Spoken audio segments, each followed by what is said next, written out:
Gaurkoan bai, gaurkoan bidea aurkitu, hori Wikiloken eta kuskusatu pizkatxo bat, eta elbentorrotik,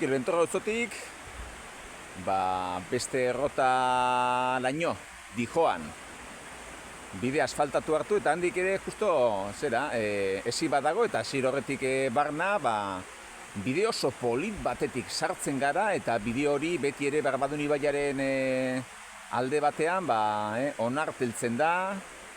Hementxe dago, Laoiako errotaren edo olaren,